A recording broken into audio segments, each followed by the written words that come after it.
looked at a survey. You got that on there. Today, we're gonna look at forecasting what our sales are gonna be. Okay, so sales trends, we start out with basically trying to figure out what we should do and when we should do it. Okay, that's what a sales trend is. So you kind of got to think about your company, and we're going to try to make some predictions. Meaning, if we were a sports equipment company, okay, and obviously we're coming into spring and then summer, we're probably going to have what on hand? More gloves, pads, shorts. Okay, so baseball or softball equipment, shorts just in general, maybe swimwear, and then we're going to take away Winter gear. all of our winter stuff, okay? Or, before we take it away, if we have a plethora of it, we would do what again? On sale. We'd go and mark it down, right? Mark it down, have a big sale, put it on that clearance rack that we all love, but we all hate at the same time, right? Because we end up spending more than we had or originally would have. But all that, right? So we're trying to figure out what we're going to do. What do we use? We use our experience. We use, the past such and such number of years, the months of May, the months of June, the months of July. We would look back and we would see what we have to do, okay? Then you might say, well, how do we get better? Okay, so what else can we improve on? So how are we going to increase our sales in that particular time? So now, besides all the things that we've talked about, now we're going to include a hat section or something. So we expand to something else. We could have, the big sombrero-looking hats, or the ones that you'd wear as a lawnmower guy, baseball hats, visors, but sunglasses, okay? So we could go into sunglasses too. So you just got to have things in mind that you can up your sales, all right? When you do all this, though, just make sure that you're always comparing the exact same time frame, the exact same, everything needs to be consistent as you're making these comparisons all along. So your information doesn't get tainted by something or another, whatever that might happen to be. Maybe you only ask women one year and you only ask men the other year. That really wouldn't give you a real good sense of what you're doing, maybe, okay? Then, as you can see up here, the wider the time frame is, the better your results will be.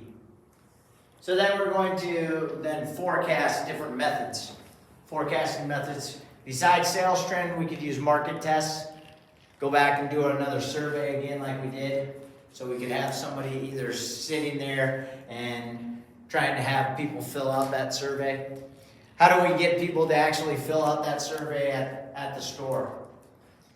If Ya's in charge of the survey, what else might he be doing there? Give them like a discount. Yeah, give them a discount, maybe a keychain or something, People like free stuff, right?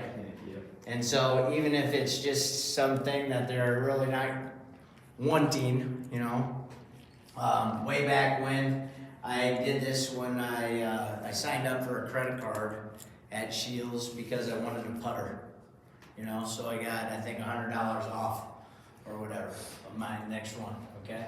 So surveys, market tests. Market tests are actual sales of a new product in a small geographic area. So if we had a bunch of stores in the Midwest and we didn't want to necessarily take it to our Chicago area because it would take us a while to get it there, and then, all that kind of good stuff, especially nowadays, we might do it in a small market like Mars, or a little bigger market like Sioux City. So we try it out in Sioux City. see what the response is, knowing that a lot of the things that happen around here, they're still gonna like in Chicago and those kind of areas. So if you do a market test, you kind of want to start small and then go bigger and bigger. Okay? Sales force projections. This is asking your employees to say how they thought the customers. So your people that are selling things out on the floor, maybe your managers, how are they seeing reactions to your product? Do people not even look at your sunglass hut or whatever? Maybe they don't even bother with the hats. So it's a waste of time. But those people would know more than anybody besides the accountants, maybe, because the accountants are actually counting the sales. But the people that are actually right there on the floor, those are the ones that know the most, right? None of the methods obviously can make any or sell anything, but it's just suggestions and different ways of looking into those kind of things. Okay, so obviously you're gonna throw some out there, they're gonna miss. But a lot of this stuff that we're talking about, it's probably not a whole lot of an expense to you, except if you would try to expand to another whatever, like our hats or our sunglasses. Everything else that we kind of talked about, that survey, it really doesn't cost you anything because Ya's going to be working somewhere, you're not going to hire somebody specifically just to be your survey guy, right? Ya would have a different job within the business and then he would just do that on certain days, okay? So some of the things that you're going to have to work on, let's go through the examples. So on page 449, it says the sales of Dentmile, a new toothpaste produced by Universal Brands, were $2.8 million last year.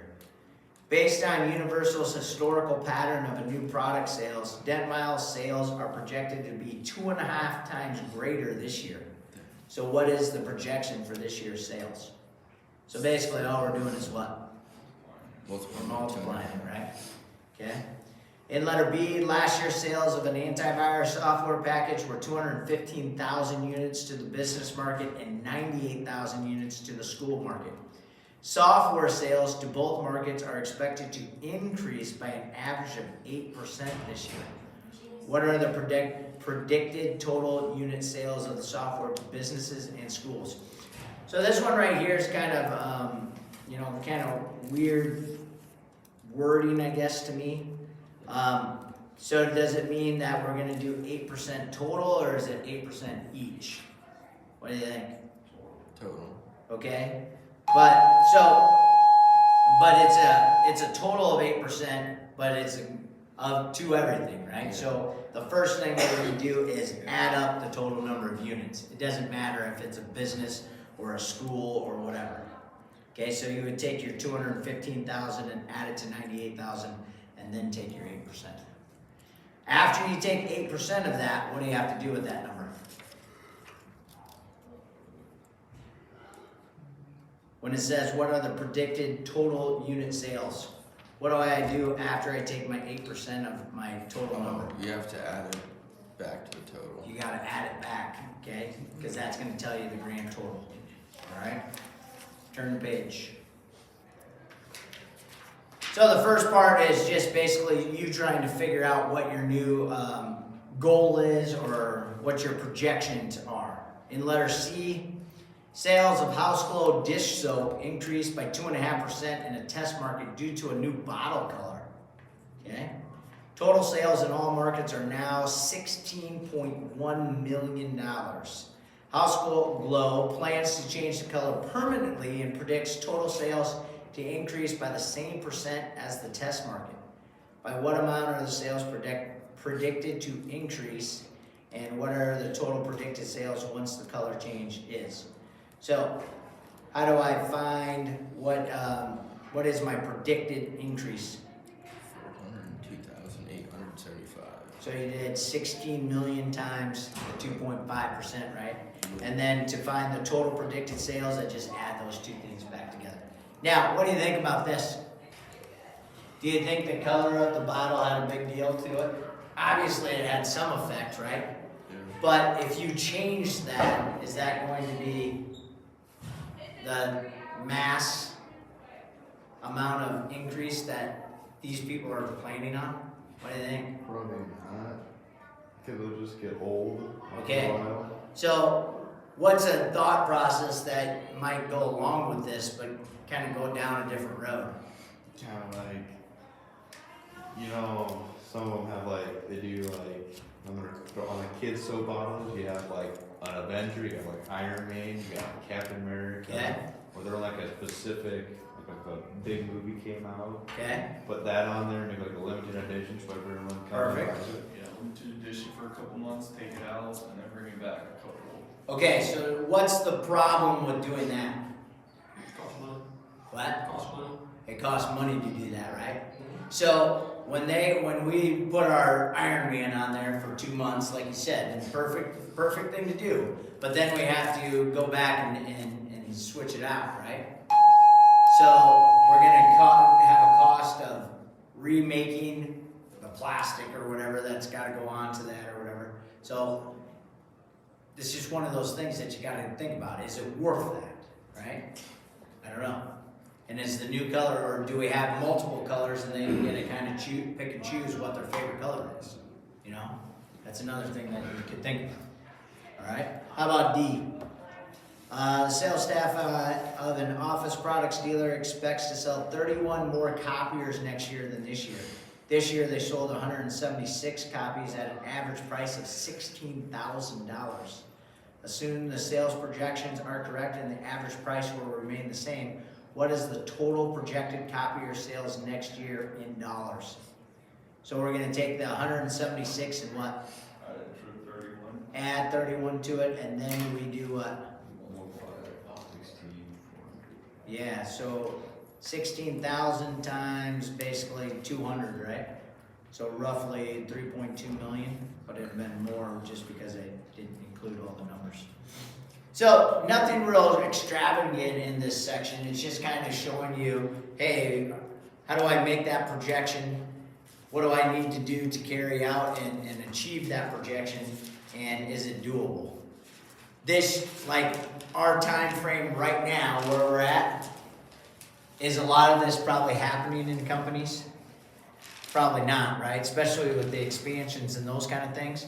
We're probably being pretty conservative as a business right now, because obviously, you know, the expense of travel, or not travel, but shipping, the expense of, you know, production right now is probably a lot more than what we were used to, just because of the times that we're in.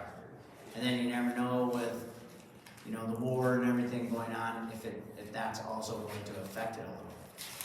Okay, so just different things to put in the back of your mind, again, if you plan on or think about maybe opening your own company someday.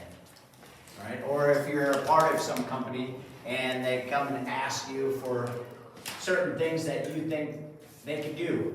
These are all little tidbits that might work for that particular company. And then obviously if it works because of you, they're gonna take that to heart and probably give you a raise or something. Okay? So, that's all I got.